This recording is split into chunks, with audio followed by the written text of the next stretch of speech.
आज मनोज जरांगे यांची भेट घेण्यासाठी इतिहास अभ्यासक श्रीमंत कोकाटे सर आले होते। सर, जरांगे पाटलाची भेट घेतली, काय चर्चा झाली? माननीय मनोज जरांगे पाटील यांची आत्ताच भेट झाली आणि त्या भेटीमध्ये मराठा समाजाचं आरक्षण आणि आरक्षणाच्या संदर्भाने जे काही विषय आहेत त्या संदर्भात चर्चा झाली। तुम्ही काहीतरी पुस्तक दिलं होतं त्यांना, काहीतरी दाखले बघितलेत, संत तुकारामांचं काहीतरी ऐकायला भेटलं, काय नोंदी आहेत त्या काळातल्या?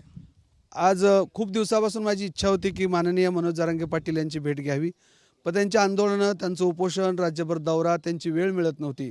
पण आज त्यांची वेळ मिळाली आणि आम्ही सगळेजण पुण्यावरून खास त्यांना भेटण्यासाठी या ठिकाणी आलो।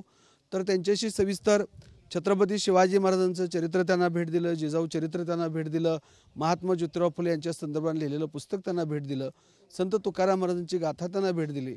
मनोज जरांगे पाटील हे तळागाळातील व्यक्तिमत्व, पुस्तक वाचण्यापेक्षा माणसं त्यांनी खूप वाचलेले आहेत आणि गरीब मराठा समाजांच्या प्रश्नांचा त्यांनी चांगला अभ्यास केलेला आहे। संत तुकाराम महाराजांची जी गाथा आत्ता आम्ही त्यांना दिली आणि त्यामधला एक अभंग, असे अनेक अभंग आहेत। संत तुकाराम महाराज स्वतः अनेक ठिकाणी म्हणतात, बरे झालो देवा कुणबी केलो, नाहीतर दंभेच असतो मेलो, कुणब्याच्या घरी जन्माला आलो याचा मला अभिमान वाटतो। आणि असे काही अभंग आता आपण पाहिलंच असेल की ते चर्चा झाली। एका अभंगामध्ये तुकाराम महाराज म्हणतात, तुका सांगे कुणबियाचा, म्हणजे कुणब्याचा तुकाराम महाराज मी पुन्हा पुन्हा तुम्हाला सांगतोय। म्हणजे आताचे देहूतील जे तुकाराम महाराजांचे वंशज आहेत मोरे, त्यांच्या नोंदी मराठा आहेत, पण तुकाराम महाराज स्वतःचा उल्लेख कुणबी असा करतात। म्हणजे आजचा मराठा मूळचा कुणबी आहे, कुणबी आणि मराठा वेगळे नाहीत, हेच माननीय मनोज जरांगे पाटलांचं मत आहे। ते महाराष्ट्र शासनाला त्यांनी अत्यंत अभ्यासपूर्ण पद्धतीनं, आंदोलनाच्या पद्धतीनं समजावून सांगितलेलं आहे आणि त्या संदर्भातला एक अभंग आता गाथेतला आम्ही मनोज जरांगे पाटलांना दाखवला। अर्थात त्यांचाही त्याबद्दल अभ्यास आहे। वंचितचे नेते आहेत प्रकाश आंबेडकर, त्यांनी एक खळबळजनक दावा केला, म्हणजे म्हटलेत की मराठा कुणबीपासून धोका आहे ओबीसींना। माननीय प्रकाश आंबेडकर साहेब हे महाराष्ट्रातील नव्हे तर देशातील एक ज्येष्ठ नेते आहेत, अभ्यासू आहेत। ते नेहमी समाज जोडण्याची भूमिका घेत असतात, पण अशा वेळेस त्यांनी असं इतकं धक्कादायक विधान का केलं? ह्या विधानामध्ये जास्त मला तर पॉलिटिक्स दिसतंय, कारण ते जोडण्याचं नेहमी भूमिका घेत असतात, तोडण्याची कधीच घेत नसतात। आणि मराठा कुणबी समाजापासून ओबीसी धोका असण्याचं कारणच नाही। आणि कुणबी, मराठा आणि ओबीसी वेगळे नाहीतच, एकच आहेत।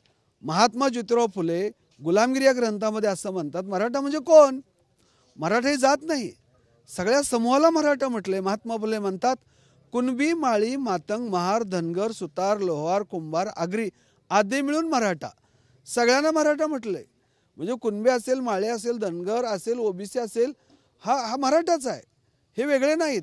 त्यामुळे ही एकमेकांची भावंड आहे ती, या भावंडांचा एकमेकाला धोका कसा असू शकतो? त्यामुळे माननीय प्रकाश आंबेडकरांचं विधान हे धक्कादायक आहे आणि ते आश्चर्यजनक विधान आहे असं मला वाटतं। श्रीमंत कोकाटे सर, कॅमेरामन पप्पू महावरकरसह संजय सरोदे, TV9 मराठी, अंतरवली सराठी, जालना।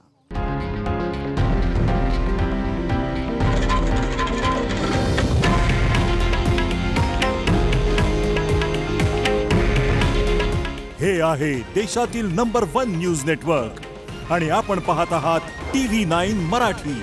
काळजी तुमची, हित महाराष्ट्राचं।